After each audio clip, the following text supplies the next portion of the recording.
দ্বিতীয় বিশ্বযুদ্ধ মানবজাতির সবচেয়ে বিধ্বংসী, রক্তক্ষয়ী ও নারকীয় সংঘাতের অনন্য অধ্যায়। প্রথম বিশ্বযুদ্ধ শেষ হওয়ার মাত্র ২০ বছরের ব্যবধানে মানবজাতি মুখোমুখি হয় ইতিহাসের সবচেয়ে বিধ্বংসী বিশ্বযুদ্ধের দ্বারপ্রান্তে।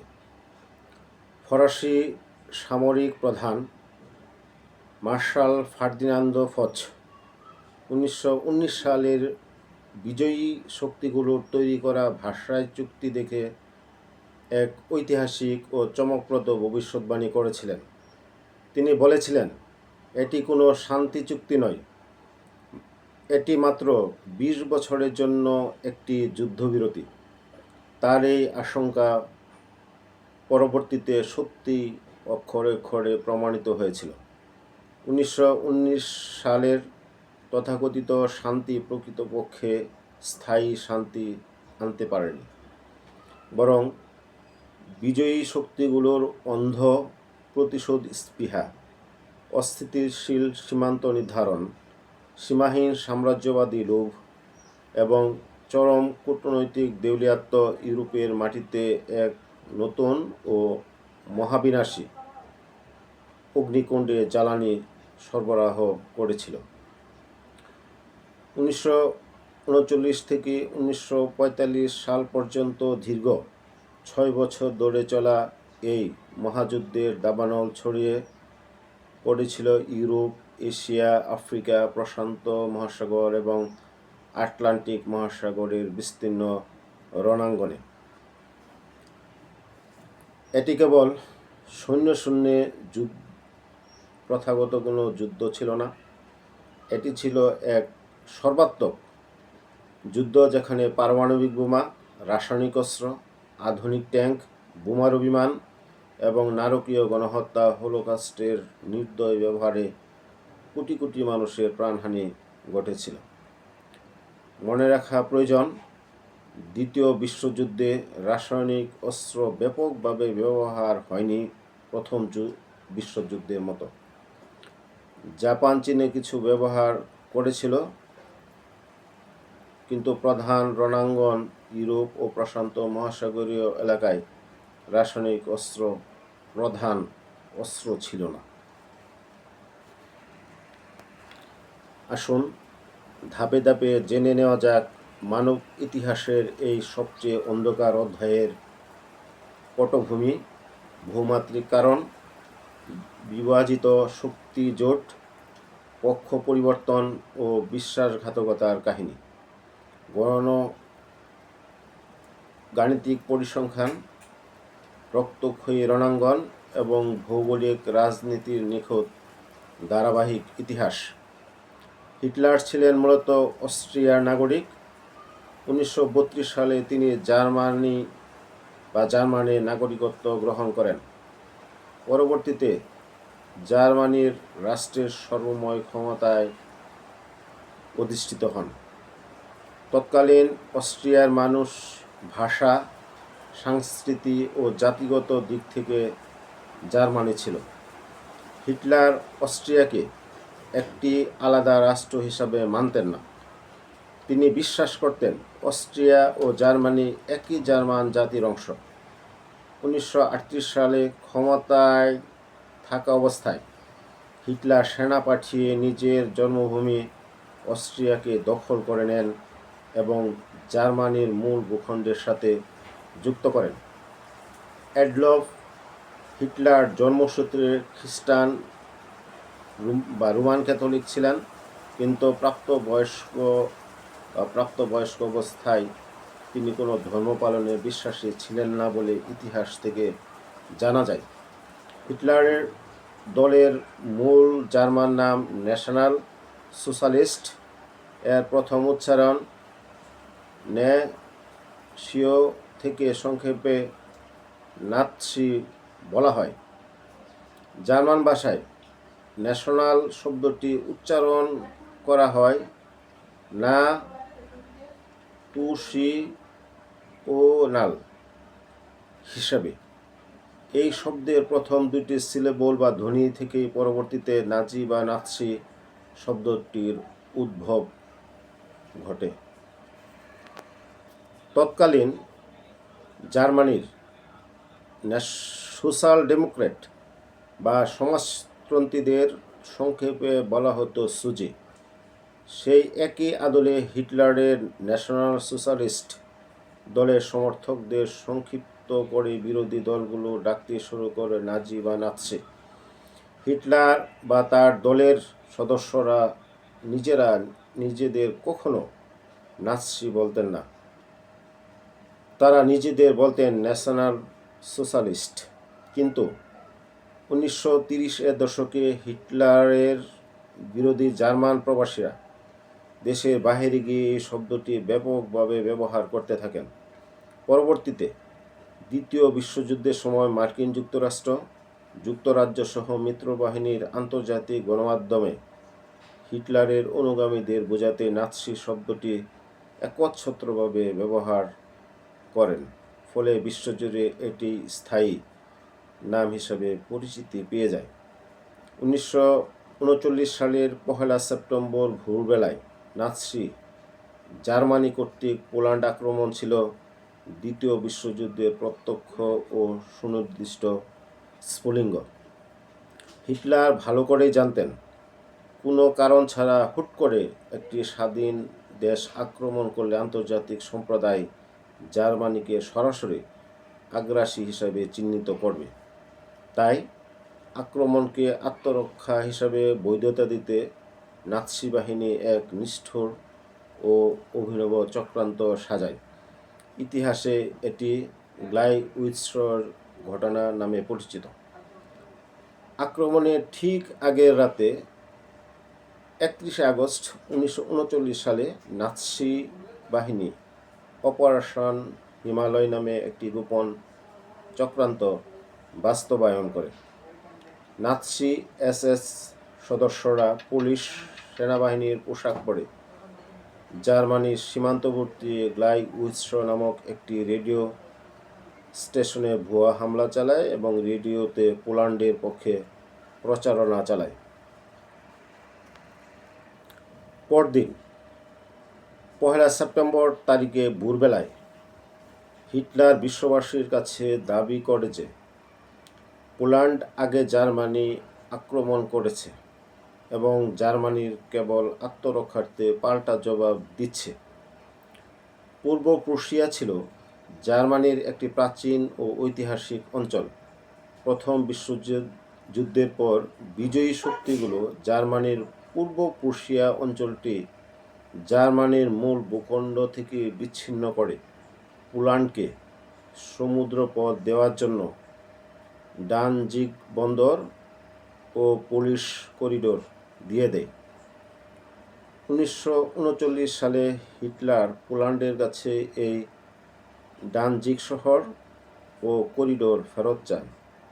পোল্যান্ড বুঝেছিল এটি জার্মানির সাম্রাজ্য বিস্তারের কৌশল, তাই তারা তা সরাসরি প্রত্যাখ্যান করে। পোল্যান্ড আক্রমণের আগে হিটলার এক চতুর কূটনৈতিক চাল চালে তিনি ও সোভিয়েত ইউনিয়নের, যা বর্তমান রাশিয়া, একনায়ক জোসেফ স্টালিনের সাথে 10 বছরের জন্য একটি গোপন অনাক্রমণ চুক্তি স্বাক্ষর করেন, যা ইতিহাসে মোলোটভ-রিবেনট্রপ প্যাক্ট নামে পরিচিত। চুক্তির উপরে লেখা ছিল তারা একে অপরকে আক্রমণ করবে না, কিন্তু গোপনে আসল শর্ত ছিল জার্মানি ও সোভিয়েত ইউনিয়ন যৌথভাবে পোল্যান্ড আক্রমণ করে অঞ্চলটি নিজেদের মধ্যে ভাগাভাগি করে নেবে। ভোরবেলায় জার্মান বাহিনী পোল্যান্ডের উপর ঝাঁপিয়ে পড়ে বা আক্রমণ করে। এর মাধ্যমে হিটলার প্রথমবার তার সামরিক কৌশল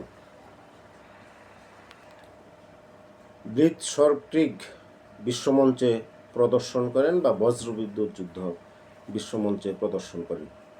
ব্লিৎসর্গকৃগ কৌশলটি আসলে কি?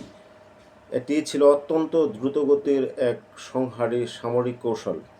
এতে শত্রু সামলে ওঠার আগেই ভারী প্ল্যাঞ্জার ট্যাঙ্ক, দ্রুতগামী সাঁজোয়া যান, ক্ষিপ্র পদাতিক বাহিনী এবং উপর থেকে লুফটওয়াফে বোমারু বিমানে নিখুঁত সমন্বয়ের প্রচণ্ড গতিতে একের পর এক আঘাত হেনে প্রতিপক্ষের প্রথম সারির প্রতিরক্ষা একদম ধ্বংস করে দেয়া হতো এই বিধ্বংসী কৌশলটির মাধ্যমে।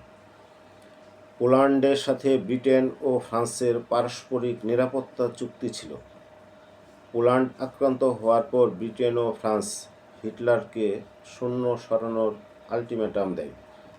জার্মান তা প্রত্যাখ্যান করায় 1939 সালে 3রা সেপ্টেম্বর স্থানীয় সময় অনুযায়ী ব্রিটেন ও ফ্রান্স জার্মানির বিরুদ্ধে আনুষ্ঠানিক যুদ্ধ ঘোষণা করে। এর মাধ্যমে সূচনা ঘটে দ্বিতীয় বিশ্বযুদ্ধের। প্রথম বিশ্বযুদ্ধে জার্মানি হেরে যাওয়ার পর বিজয়ী শক্তিগুলো, বিশেষ করে ফ্রান্স ও ব্রিটেন, ভার্সাই চুক্তির মাধ্যমে জার্মানির উপর একতরফা ও চরম অপমানজনক শর্ত চাপিয়ে দেয়। জার্মানির মূল ভূখণ্ড খর্ব করা হয়, সামরিক শক্তি সীমাবদ্ধ করা হয় এবং জার্মানির উপর বিশাল অঙ্কের যুদ্ধের ক্ষতিপূরণ চাপিয়ে দেওয়া হয়। এর ফলে জার্মানির অর্থনীতি ভেঙে পড়ে, চরম দেউলিয়াত্ব ও মুদ্রাস্ফীতি ঘটে। ফলে জার্মান জনগণের মনে বিজয়ী শক্তিগুলোর বিরুদ্ধে ক্ষোভের দাবানল জ্বলে ওঠে। ইতালির মুসোলিনির ফ্যাসিবাদ। প্রথম বিশ্বযুদ্ধের বিজয়ী পক্ষে থেকেও কাঙ্ক্ষিত ভূখণ্ড না পাওয়ায় ক্ষোভে 1922 সালে বেনিতো মুসোলিনি ইতালিতে একনায়কতান্ত্রিক ফ্যাসিবাদ প্রতিষ্ঠা করেন। বেনিতো মুসোলিনি ইতালির অধিবাসী এবং খ্রিস্টান রোমান ক্যাথলিক পরিবারের সন্তান ছিলেন। ভার্সাই চুক্তির অপমান 1929 সালের বিশ্বব্যাপী মহা অর্থনৈতিক মন্দার সুযোগ নিয়ে 1933 সালে অ্যাডলফ হিটলার জার্মানিতে ক্ষমতায় আসেন। হিটলার ও তার নাৎসি পার্টি জার্মানিদের মনে উগ্র জাতীয়তাবাদ এবং আর্য শ্রেষ্ঠত্বের বিষবাষ্প ছড়িয়ে দেন। হিটলার প্রকাশ্যে ঘোষণা করেন যে তিনি ভার্সাই চুক্তি মানেন না এবং হারানো জার্মান ভূখণ্ড পুনরুদ্ধার করে তৃতীয় রাইখ প্রতিষ্ঠা করবেন। জার্মান ভাষায় রাইখ শব্দের অর্থ হল সাম্রাজ্য, রাষ্ট্র বা শাসন ব্যবস্থা। প্রথম বিশ্বযুদ্ধের পর বিশ্ব শান্তি রক্ষার জন্য গঠিত আন্তর্জাতিক সংস্থা জাতিপুঞ্জ শক্তিশালী দেশগুলোর আগ্রাসন ঠেকাতে সম্পূর্ণ ব্যর্থ হয়। 1931 সালে জাপান যখন চীনের মাঞ্চুরিয়া আক্রমণ করে দখল করে নেয়, জাতিপুঞ্জ কেবল প্রতিবাদ জানিয়েই ক্ষান্ত হয়। 1935 সালে ইতালি যখন আবিসিনিয়া, যা বর্তমানে ইথিওপিয়া, এই আবিসিনিয়াকে আক্রমণ করে ইতালি তখনও জাতিপুঞ্জ কোনো কার্যকর ব্যবস্থা নিতে পারেনি। হিটলার যখন আন্তর্জাতিক চুক্তি ভেঙে অস্ট্রিয়া দখল করে এবং চেকোস্লোভাকিয়া বিভক্ত করেন, তখন জাতিপুঞ্জ ছিল এক নিষ্ক্রিয় দর্শক মাত্র। ইউরোপের মতোই এশিয়ায় উদীয়মান শক্তি জাপান উগ্র সামরিকবাদ ও সাম্রাজ্য বিস্তারের নীতি গ্রহণ করে। প্রাকৃতিক সম্পদ যেমন তেল, লোহা ও রাবারের সন্ধানে জাপান চীনে নারকীয় আক্রমণ চালায় এবং সমগ্র পূর্ব এশিয়া এবং দক্ষিণ পূর্ব এশিয়া নিজেদের নিয়ন্ত্রণে নেওয়ার পরিকল্পনা করে, যার নাম দিয়েছিল বৃহত্তর পূর্ব এশিয়া সহ সমৃদ্ধি অঞ্চল। জার্মানির পুনরুত্থান ও সাম্যবাদী কমিউনিস্ট।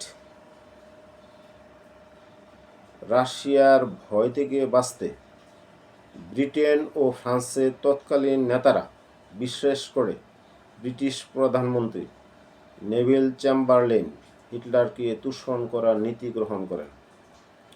তারা ভেবেছিলেন হিটলারকে ছোটোখাটো অঞ্চল যেমন চেকোস্লোভাকিয়ার সুদেতেনল্যান্ড দখল করতে দিলে তিনি হয়তো বড় কোনো যুদ্ধ জড়াবেন না। কিন্তু এই দুর্বল কূটনীতি হিটলারের লোভ ও দুঃসাহসকে বহুগুণ বাড়িয়ে দিয়েছিল। দ্বিতীয় বিশ্বযুদ্ধে বিশ্ব মূলত দুটি সামরিক জোটে বিভক্ত হয়ে পড়েছিল: অক্ষশক্তি এবং মিত্রশক্তি। অক্ষশক্তির প্রধান দেশগুলো ছিল জার্মানি, জাপান, ইতালি। প্রধান নেতৃবৃন্দ ছিল জার্মানির অ্যাডলফ হিটলার, ইতালির বেনিতো মুসোলিনি, জাপানের সম্রাট হিরোহিতো ও জেনারেল হিদেকি তুজো। সহযোগী তাদের দেশ ছিল অক্ষশক্তির হাঙ্গেরি, রোমানিয়া, বুলগেরিয়া, থাইল্যান্ড এবং ফিনল্যান্ড। ফিনল্যান্ড সোভিয়েত বিরোধী অবস্থানের কারণে সহ যুদ্ধরত ছিল। জোটের লক্ষ্যগুলো ছিল এরকম: উগ্র ফ্যাসিবাদ প্রতিষ্ঠা করা, সাম্যবাদ ধ্বংস এবং বিশ্বজুড়ে একচ্ছত্র শাসন কায়েম করা। এই সামরিক জোটটি রোম, বার্লিন, টোকিও অক্ষ নামেও পরিচিত ছিল। মিত্র শক্তির প্রধান দেশগুলো ছিল যুক্তরাষ্ট্র, যুক্তরাজ্য, সোভিয়েত ইউনিয়ন, চীন, ফ্রান্স। তাদের প্রধান নেতৃবৃন্দ ছিল যুক্তরাজ্যের প্রধানমন্ত্রী উইনস্টন চার্চিল। যুক্তরাজ্যের প্রধানমন্ত্রী উইনস্টন চার্চিল সমগ্র যুদ্ধ জুড়ে নেতৃত্ব দেন। যুক্তরাষ্ট্রের প্রেসিডেন্ট ফ্রাঙ্কলিন ডি রুজভেল্ট যুদ্ধের অধিকাংশ সময় বা সিংহভাগ সময়ে ছিলেন তিনি, এবং প্রেসিডেন্ট হ্যারল্ড রুজভেল্টের মৃত্যুর পর তিনি দায়িত্ব নেন এবং পারমাণবিক বোমা ফেলার সিদ্ধান্ত এই রুজভেল্টই নিয়েছিলেন। সোভিয়েত ইউনিয়নের নেতৃত্বে ছিলেন সরকার প্রধান জোসেফ স্টালিন। চীনে চিয়াং কাই শেক চীনা মিত্রবাহিনীর সর্বাধিনায়ক। অন্যান্য তাদের মিত্র দেশগুলো ছিল Poland, Canada, Australia, British Bharat.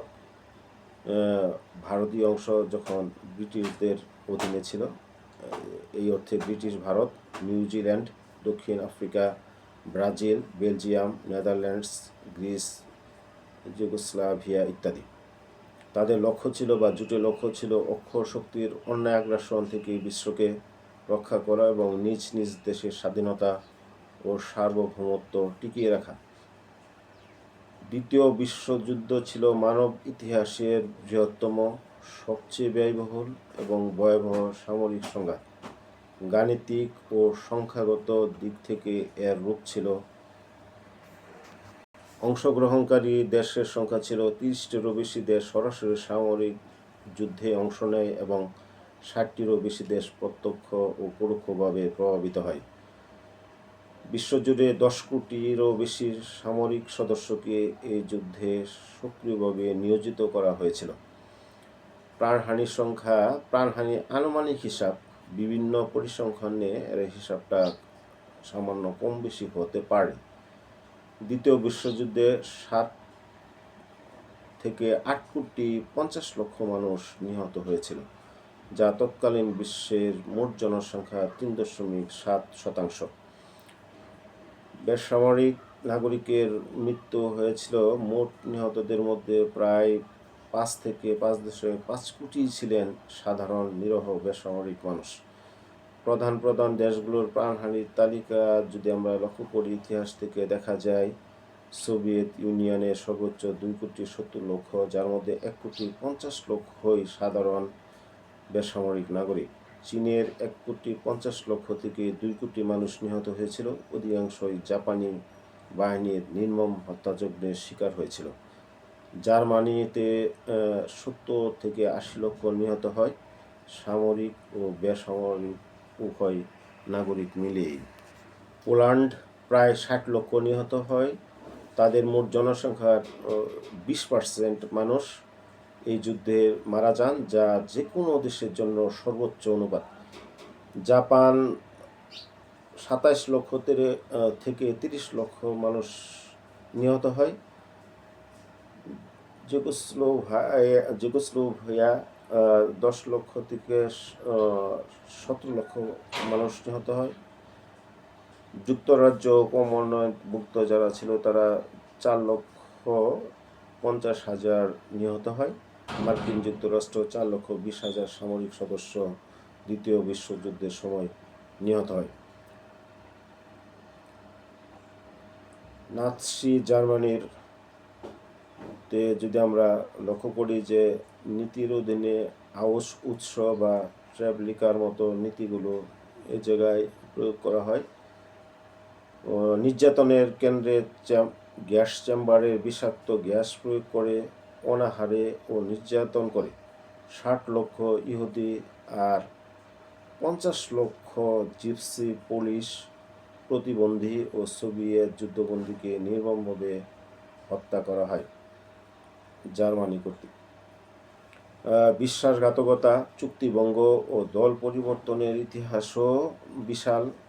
দ্বিতীয় বিশ্বযুদ্ধের সময় দ্বিতীয় বিশ্বযুদ্ধের ভূ রাজনৈতিক গতিপথের অন্যতম কৌশলগত ও উত্তেজনাকর দিক ছিল বিভিন্ন দেশের চুক্তিভঙ্গ, বিশ্বাসঘাতকতা বা যুদ্ধের মাঝে বা দিক তাদের পরিবর্তন।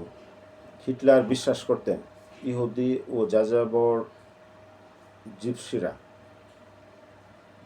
বা রোমরা হলো নিকৃষ্ট জাত বা নিকৃষ্ট জাতের মানুষ, যারা জার্মানির বা জার্মান রক্তকে দূষিত করছে বা জার্মান জাতিকে দূষিত করছে। তিনি মনে করতেন জার্মান বা আর্য জাতি বিশ্ব শাসন করার জন্য শ্রেষ্ঠ জাতি। পুরো ইউরোপ থেকে ইহুদি ও জিপসিদের অস্তিত্ব মুছে ফেলে একটি বিশুদ্ধ আর্য সাম্রাজ্য গড়াই ছিল হিটলারের এই গণহত্যার মূল উদ্দেশ্য। হিটলারের এই নিষ্ঠুরতার মূলে ছিল তার উগ্র বর্ণবাদী উন্মাদনা এবং জার্মান জাতিকে পরিশুদ্ধ করার অন্ধ মানসিকতা।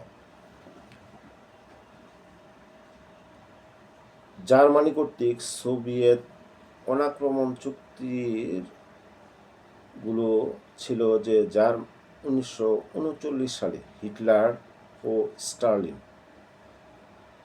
10 বছরের অনাক্রমণ চুক্তি সই করেছিল। কিন্তু 1941 সালের 22 জুন হিটলার কোনো পূর্ব ঘোষণা ছাড়াই অনাক্রমণ চুক্তি ভেঙে হঠাৎ সোভিয়েত ইউনিয়নকে আক্রমণ করেন, যা অপারেশন বারবোসা নামে পরিচিত। এটি ছিল এই যুদ্ধের ইতিহাসের সবচেয়ে বড় বিশ্বাসঘাতকতা ও কৌশলগত ভুল। 1943 সালের জুলাইয়ে মিত্রবাহিনী ইতালির সিসিলিতে অবতরণ করলে মুসোলিনির পতন ঘটে এবং তাকে গ্রেফতার করা হয়। 1943 সালের সেপ্টেম্বরে ইতালি আনুষ্ঠানিকভাবে আত্মসমর্পণ করে এবং অক্টোবর মাসে অক্ষ শক্তি ছেড়ে উল্টো নাৎসি জার্মানির বিরুদ্ধে যুদ্ধ ঘোষণা করে মিত্রপক্ষে যোগ দেয়। 1944 সালের আগস্টে সোভিয়েত লাল ফৌজ সীমান্তে পৌঁছলে রোমানিয়া ও বুলগেরিয়া। এই 1944 সালের যখন সোভিয়েতের লাল ফৌজ সীমান্তে পৌঁছে তখন রোমানিয়ার রাজা মাইকেল অভ্যুত্থান ঘটান।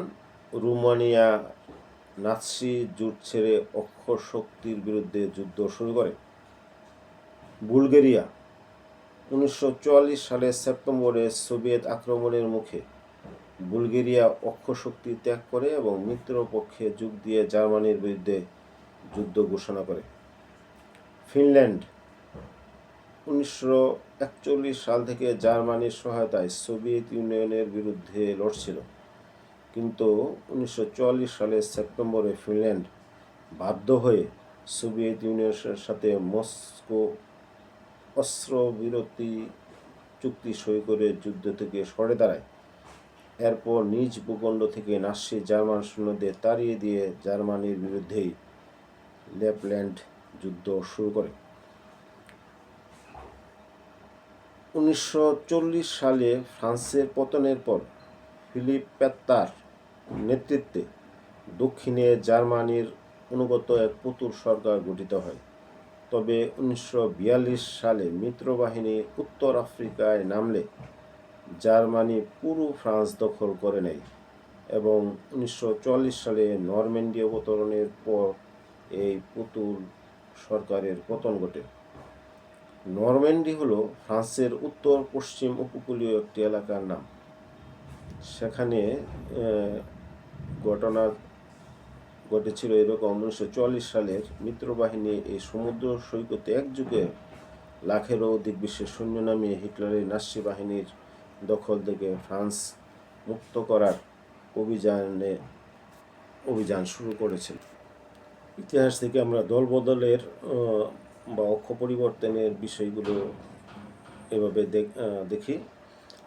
ইতিহাসের ধারাবাহিকতায় দ্বিতীয় বিশ্বযুদ্ধের সম্পূর্ণ ঘটনাক্রম যদি আমরা লক্ষ্য করি তাহলে দেখি যে 1939 থেকে 1945 সালের মাঝে যে ঘটনাগুলো ঘটেছিল, 1939 সালের ঘটনা ছিল ফনি ওয়ার ও পোল্যান্ড বিভাজন। 1 সেপ্টেম্বর জার্মানি পোল্যান্ড আক্রমণ করে। 3রা সেপ্টেম্বর ব্রিটেন ও ফ্রান্স জার্মানির বিরুদ্ধে যুদ্ধ ঘোষণা করে। 17 সেপ্টেম্বর গোপন চুক্তি অনুযায়ী সোভিয়েত ইউনিয়ন পোল্যান্ডের পূর্বাঞ্চল আক্রমণ করে দখল করে। অক্টোবর-ডিসেম্বর পোল্যান্ডের পতন ঘটে এবং জার্মানি ও সোভিয়েত ইউনিয়ন চুক্তি অনুযায়ী পোল্যান্ডকে নিজেদের মধ্যে ভাগ করে নেয়। এরপর শীতজুড়ে পশ্চিম সীমান্তে কোনো বড় যুদ্ধ হয়নি বা ইতিহাসে ফানি ওয়ার বা ছদ্ম যুদ্ধ নামে পরিচিত। আরও যদি এটা বিস্তারিত বলা যায় তাহলে বলবো এরকম যে 1 সেপ্টেম্বর 1939 জার্মানি পোল্যান্ড আক্রমণ করলে 3রা সেপ্টেম্বর ব্রিটেন ও ফ্রান্স জার্মানির বিরুদ্ধে যুদ্ধ ঘোষণা করে। ব্রিটেন ও ফ্রান্স জার্মানির বিরুদ্ধে আনুষ্ঠানিকভাবে যুদ্ধ ঘোষণা করলেও 8 মাস উভয় পক্ষই কোনো বড় সামরিক আক্রমণ চালায়নি। এটি ছিল দ্বিতীয় বিশ্বযুদ্ধের সূচনায় নিষ্ক্রিয় পর্যায়ে, একে ফনি ওয়ার বলে। যুদ্ধ ঘোষণা সত্ত্বেও ফ্রান্স জার্মানির সীমান্তে উভয় দেশের বাহিনী বিশাল সৈন্যের সমাবেশ নিয়েও কেবল রক্ষণাত্মক অবস্থানে বসে থাকে। কোনো পক্ষই বড় ধরনের স্থল হামলা করেনি। কাগজে কলমে যুদ্ধ চললেও বাস্তবে সীমান্ত শান্ত থাকায় মার্কিন সাংবাদিকরা একে ভুয়া বা ছদ্ম যুদ্ধ নাম দেন। ফ্রান্স একে বলা হতে অদ্ভুত যুদ্ধ। 1940 সালের 10 মে জার্মানি হঠাৎ ফ্রান্স, বেলজিয়াম ও নেদারল্যান্ডস আক্রমণ করলে এই নিষ্ক্রিয় পর্বের অবসান এবং পূর্ণাঙ্গ যুদ্ধ শুরু হয়। 1940 সালের ঘটনা, নাৎসি বাহিনী ইউরোপ দখল ও ব্যাটল অফ ব্রিটেন। এপ্রিল-মে মাসে জার্মানি দ্রুতগতিতে ডেনমার্ক, নরওয়ে, নেদারল্যান্ডস, বেলজিয়াম ও লুক্সেমবার্গ দখল করে নেয়। মে-জুন মাসে ফ্রান্সের পতনকালে প্রায় 3,30,000-এরও বেশি ব্রিটিশ ও ফরাসি সৈন্য ডানকার্কের উপকূলে জার্মান বাহিনীর হাতে অবরুদ্ধ হয়ে পড়েছিল। 8 দিন সাধারণ মাছ ধরা নৌকা, প্রমোত্তরী ও যুদ্ধ জাহাজের সমন্বয়ে এক অলৌকিক অভিযানে এই বিশাল বাহিনীকে সমুদ্র পার করে ব্রিটেনে নিরাপদে সরিয়ে নেওয়া হয়, যা পরবর্তীতে মিত্রপক্ষের ঘুরে দাঁড়ানোর প্রধান ভিত্তি ছিল। 22 জুন বিশ্বকে অবাক করে দিয়ে মাত্র 6 সপ্তাহের মধ্যে জার্মানি ফ্রান্সের বিখ্যাত মেজিনোট লাইন প্রতিরক্ষা ব্যূহ পাশ কাটিয়ে প্যারিস দখল করে। 1940 সালের 22 জুন ফ্রান্স আনুষ্ঠানিকভাবে আত্মসমর্পণ করে। ফ্রান্সকে দুভাগে ভাগ করা হয়। এক ভাগ জার্মানির সরাসরি নিয়ন্ত্রণে এবং অন্য ভাগ জার্মানির পুতুল সরকার ভিসি ফ্রান্স হিসাবে পরিচালিত হতে থাকে। জুলাই অক্টোবর মাসে ফ্রান্স জয়ের পর হিটলার ব্রিটেন দখলের পরিকল্পনা করেন, কিন্তু ইংলিশ চ্যানেল পার হওয়ার আগে শুরু হয় ইতিহাসের প্রথম সম্পূর্ণ আকাশ যুদ্ধ। জার্মানি বাহিনী টানা কয়েক মাস লন্ডন সহ বিভিন্ন শহরে ভারী বোমাবর্ষণ করলেও ব্রিটিশ রয়্যাল এয়ারফোর্স এবং নতুন রাডার প্রযুক্তির কারণে নাৎসিরা পরাজিত হয়। হিটলার ব্রিটেন দখলের পরিকল্পনা স্থগিত করতে বাধ্য হন। 27শে সেপ্টেম্বর জার্মান, ইতালি ও জাপান ত্রিপক্ষীয় চুক্তি অনুস্বাক্ষর করে অক্ষজোট গঠন করে। 1941 সালের ঘটনা। যুদ্ধের বৈশ্বিক রূপ ও জোড়া মূল পরিবর্তনের বছরও বলা যায় এইগুলি। এপ্রিল-মে মাসে জার্মানি যুগোস্লাভিয়া ও গ্রিস দখল করে এবং উত্তর আফ্রিকায় ইতালিকে সাহায্য করতে জেনারেল এরউইন রোমেলকে পাঠায়। 22শে জুন হিটলার অনাক্রমণ চুক্তি ভেঙে হঠাৎ করে সোভিয়েত ইউনিয়ন আক্রমণ করেন। প্রায় 38 লক্ষ সৈন্য, হাজার হাজার ট্যাঙ্ক ও বিমান নিয়ে বিশ্ব ইতিহাসের সবচেয়ে বড় এই সামরিক অভিযান চালানো হয়েছিল সাম্যবাদ ধ্বংস করা, রাশিয়ার বিশাল তেল সম্পদ ও কৃষিজমি দখল করা এবং জার্মানদের বসবাসের জন্য ভূখণ্ড তৈরি করার উদ্দেশ্যে। তবে রাশিয়ার চরম বরফাবৃত শীত, রাশিয়ানদের পোড়ামাটি নীতি এবং লাল ফৌজের বীরত্বে জার্মান বাহিনী থমকে যায়। এটি ছিল হিটলারের জীবনের সবচেয়ে বড় সামরিক ভুল। 7ই ডিসেম্বর জাপান সম্পূর্ণ আচমকা হাওয়াই দ্বীপপুঞ্জের মার্কিন নৌঘাঁটি পার্ল হারবারে ভারী বিমান হামলা চালায়। এতে অসংখ্য আমেরিকার যুদ্ধজাহাজ ধ্বংস হয় এবং 2400 এর বেশি আমেরিকার নাগরিক নিহত হয়। 8ই ডিসেম্বর মার্কিন যুক্তরাষ্ট্র পরদিনই জাপানের বিরুদ্ধে যুদ্ধ ঘোষণা করে আনুষ্ঠানিকভাবে দ্বিতীয় বিশ্বযুদ্ধে প্রবেশ করে। জার্মানি ও ইতালিও আমেরিকার বিরুদ্ধে যুদ্ধ ঘোষণা করে। আমেরিকার অফুরন্ত অর্থনৈতিক, শিল্প ও সামরিক শক্তির মিত্রপক্ষে যোগ দেওয়ায় যুদ্ধের ভারসাম্য পাল্টে যায়। 1942 সালের ঘটনা। যুদ্ধের মূল ঘোরার বছর এটি। জুন মাস প্রশান্ত মহাসাগরে মার্কিন নৌবাহিনী জাপানের 4টি প্রধান বিমানবাহী রণতরী ধ্বংস করে দেয়। প্রশান্ত মহাসাগরে জাপানের একচ্ছত্র অগ্রযাত্রা চিরতরে থমকে যায়। অক্টোবর মাসে উত্তর আফ্রিকায় সুয়েজ খাল ও তেলের খনির উপর আধিপত্য বিস্তারে German general Erwin Rommel British general মন্টগমারির মধ্যে যুদ্ধ হয়। এল আলামিনের যুদ্ধে ব্রিটিশ বাহিনী জার্মান ইতালীয় বাহিনীকে পরাজিত করে উত্তর আফ্রিকা থেকে তাড়িয়ে দেয়।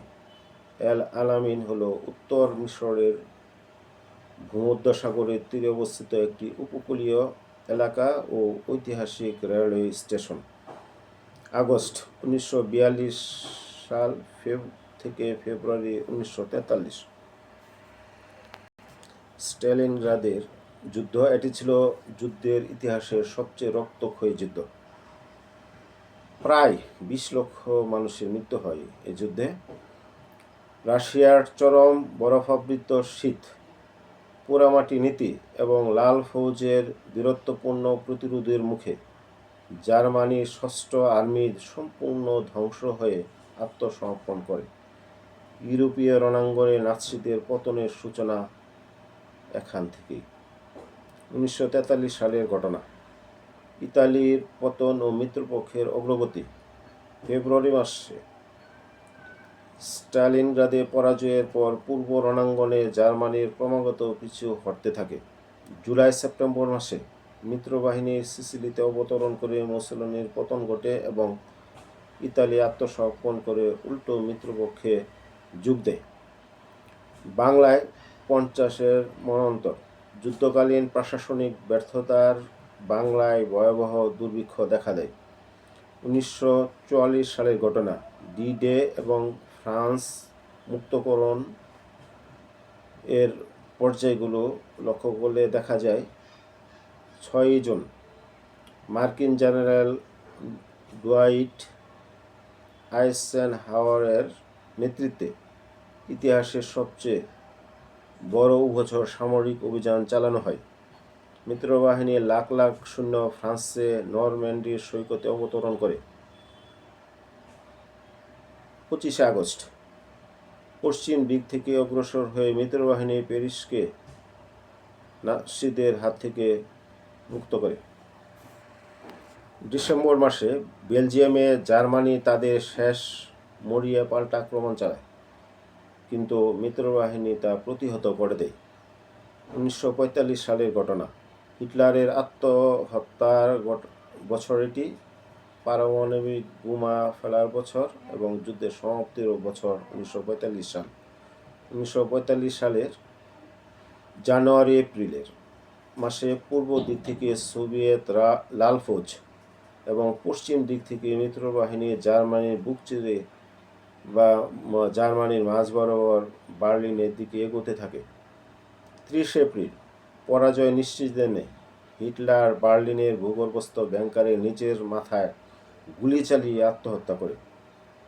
8 মে দ্বিতীয় বিশ্বযুদ্ধে নাৎসি জার্মানি 8 মে 1945 সালে আনুষ্ঠানিকভাবে নিঃশর্ত আত্মসমর্পণ করে।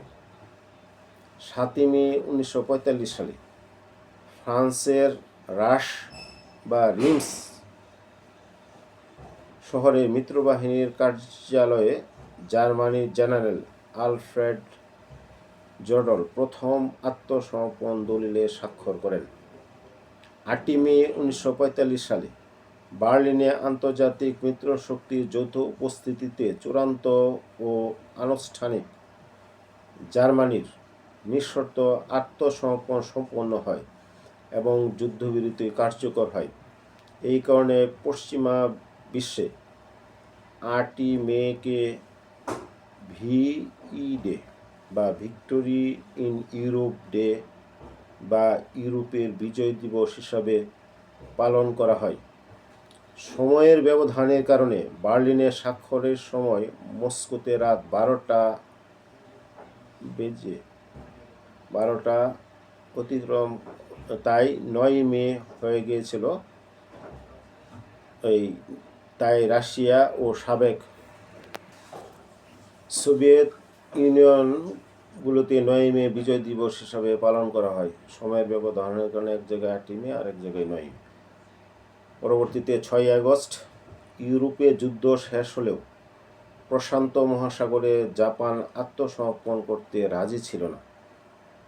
অতি দ্রুত যুদ্ধ শেষ করতে এবং মার্কিন সৈন্যদের প্রাণহানি বাঁচাতে মার্কিন প্রেসিডেন্ট হ্যারি ট্রুম্যান পারমাণবিক বোমা ব্যবহারের সিদ্ধান্ত নেন।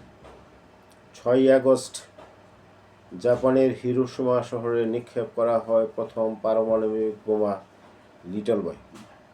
9 আগস্ট 1945-এ নাগাসাকি শহরে নিক্ষেপ করা হয় দ্বিতীয় পারমাণবিক বোমা ফ্যাটম্যান। মুহূর্তে দুটি শহর ছায়ে পরিণত হয় এবং প্রায় 2 লক্ষ মানুষ নিহত হয়। 15 আগস্ট বাধ্য হয়ে জাপানের সম্রাট হিরোহিতো রেডিওতে যুদ্ধের সমাপ্তি ঘোষণা করেন।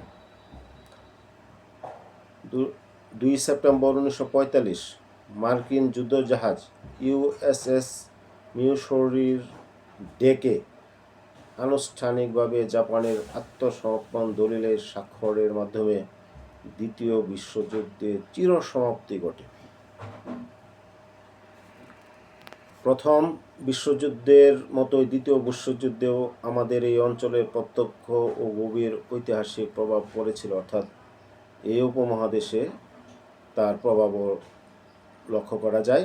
ব্রিটিশ শাসনাধীন থাকা এই উপমহাদেশ বা ভারতীয় উপমহাদেশ থেকেও 25 লক্ষেরও বেশি সৈন্য মিত্রপক্ষের পতাকা তোলে ইউরোপ, উত্তর আফ্রিকা, বার্মা ও দক্ষিণ পূর্ব এশিয়ায় যুদ্ধ করতে যায়। এটি ছিল ইতিহাসের বৃহত্তম স্বেচ্ছাসেবক বাহিনী। দ্বিতীয় বিশ্বযুদ্ধের নির্মম প্রভাব পড়েছিল বাংলায়। জাপানের বার্মা, যা বর্তমানে মিয়ানমার, দখলের পর সেখান থেকে চাল আমদানি বন্ধ হয়ে যায়। অধিকন্তু ব্রিটিশ সরকার জাপানি আক্রমণ ঠেকাতে বাংলায় নৌকা বাজেয়াপ্তকরণ নীতি এবং চাল মজুত করার নীতি গ্রহণ করে। চালের বাজারে কৃত্রিম সংকট ও ব্রিটিশ প্রধানমন্ত্রী উইনস্টন চার্চিলের চরম উদাসীনতার কারণে ইংরেজি 1943 সালে এবং বাংলা 1350 বঙ্গাব্দে বাংলায় এক নারকীয় দুর্ভিক্ষ দেখা দেয়। এই কৃত্রিম 50-এর মনন্তর প্রায় 30 থেকে 40 লক্ষ নিরীহ মানুষ এই অঞ্চলে প্রাণ হারায়। ব্রিটিশ নীতি যেমন নৌকা বাজেয়াপ্ত, চাল মজুত, যুদ্ধের অগ্রাধিকার, এই ব্রিটিশ নীতিগুলো দুর্ভিক্ষকে বাড়িয়ে দিয়েছিল। এটা অনেক ঐতিহাসিকরাই স্বীকার করেন, কিন্তু চার্চিলকে একমাত্র বা প্রধান দায়ী করা বিষয়টি বিতর্কিত। কিছু গবেষক জাপানের বার্মা দখল, স্থানীয় প্রশাসনিক ব্যর্থতা ও যুদ্ধকালীন সরবরাহ সংকটকেও গুরুত্ব দেন। চার্চিলের উদাসীনতা ও বর্ণবাদী মন্তব্যের প্রমাণ আছে, কিন্তু চরম উদাসীনতাই একমাত্র কারণ এটি অনেকে মনে করেন না।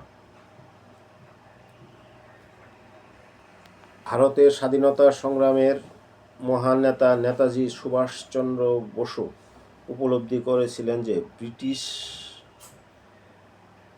ব্রিটেনদের বিপদের সুযোগ নিয়ে ভারতকে মুক্ত করার কৌশল অবলম্বন করা বা মুক্ত করতে হবে, এরকম নীতি গ্রহণ করেছিলেন বা উপলব্ধি করেছিলেন। তিনিও অক্ষশক্তি জার্মানি ও জাপানের সহায়তা নিয়ে গঠন করেন আজাদ হিন্দ সরকার ও আজাদ হিন্দ ফৌজ। তোমরা আমাকে রক্ত দাও, আমি তোমাদের স্বাধীনতা দেব, এই স্লোগান দিয়ে তারা বাহিনীর ইম্ফল ও কোহিমা সীমান্তে ব্রিটিশ বাহিনীর বিরুদ্ধে ঐতিহাসিক লড়াই চালায়। মহাত্মা গান্ধীর নেতৃত্বে 1942 সালে শুরু হয় ঐতিহাসিক ভারত ছাড়ো আন্দোলন। যুদ্ধকালীন সময়ে ব্রিটিশদের উপর রাজনৈতিক চাপ বৃদ্ধি এই আন্দোলনকে ত্বরান্বিত করে, যা 1947 সালে দেশভাগের পথ সুগম বা প্রশস্ত করেছিল বা দেশভাগ হয়েছিল। পারমাণবিক অভিশাপ, নতুন বিশ্ব ব্যবস্থা ও মানবজাতির শিক্ষা। দ্বিতীয় বিশ্বযুদ্ধ মানব সভ্যতাকে কেবল ধ্বংসের দ্বারপ্রান্তে নিয়ে যায়নি, বরং এটি সমগ্র বিশ্ব ব্যবস্থা ও ভূ রাজনীতিকে আমূল বদলে দিয়েছিল। জাতিপুঞ্জের ব্যর্থতা থেকে শিক্ষা নিয়ে বিশ্ব শান্তি প্রতিষ্ঠা, নিরাপত্তা রক্ষা এবং আন্তর্জাতিক সহযোগিতা বৃদ্ধির লক্ষ্যে 1945 সালের 24 অক্টোবর আনুষ্ঠানিকভাবে জন্ম নেয় জাতিসংঘ।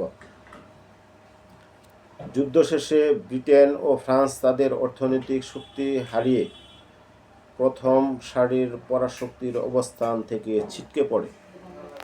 বিশ্ব দুটি নতুন বিপরীতধর্মী পরাশক্তির উদ্ভব ঘটে বিশ্বে: পুঁজিবাদী মার্কিন যুক্তরাষ্ট্র এবং সাম্যবাদী সোভিয়েত ইউনিয়ন। এই দুই পরাশক্তির আদর্শগত দ্বন্দ্বের ফলে শুরু হয় বহু দশকব্যাপী বিশ্বকে কাঁপিয়ে তোলা স্নায়ুযুদ্ধ বা কোল্ড ওয়ারের। উপনিবেশ যুদ্ধের ফলে অর্থনৈতিকভাবে জরাজীর্ণ হয়ে পড়া ব্রিটেন, ফ্রান্স ও নেদারল্যান্ডসের মতো সাম্রাজ্যবাদী শক্তিগুলো পক্ষে আর উপনিবেশ ধরে রাখা সম্ভব হয়নি। এর ফলে ভারত, পাকিস্তান, বার্মা, ইন্দোনেশিয়া সহ এশিয়া ও আফ্রিকায় ডজন ডজন দেশ স্বাধীনতা লাভ করে। দ্বিতীয় বিশ্বযুদ্ধ মানবজাতিকে দুটি চরম সত্যের মুখোমুখি দাঁড় করিয়েছিল। একদিকে উগ্র জাতীয়তাবাদ ও বর্ণবাদের বীভৎস পরিণতি, আর অন্যদিকে পারমাণবিক অস্ত্রের ধ্বংসলীলা। হিটলারের নাৎসিবাদী মতাদর্শ প্রমাণ করেছিল যে উগ্র অন্ধত্বতা কতটা নির্মম গণহত্যা ঘটাতে পারে। আর হিরোশিমা ও নাগাসাকিতে নিক্ষিপ্ত পারমাণবিক বোমা প্রমাণ করেছিল যে আধুনিক বিজ্ঞান মানবজাতিকে ধ্বংস করার কত বড় মরণাস্ত্র তৈরি করতে পারে। আজকের বৈশ্বিক রাজনীতিতে দ্বিতীয় বিশ্বযুদ্ধের শিক্ষা সমানভাবে প্রাসঙ্গিক। কূটনৈতিক আলোচনা ব্যর্থ হলে এবং অনিয়ন্ত্রিত শক্তি প্রদর্শন করা হলে পারমাণবিক যুগে সমগ্র মানব সভ্যতার অস্তিত্ব যে মুছে যেতে পারে। দ্বিতীয় বিশ্বযুদ্ধ বা সেকেন্ড ওয়ার্ল্ড ওয়ার এর ইতিহাস আজও বিশ্ববাসীকে সেই চরম সতর্কবার্তায় দিয়ে চলছে। দ্বিতীয় বিশ্বযুদ্ধ সম্পর্কে আজ এ পর্যন্ত।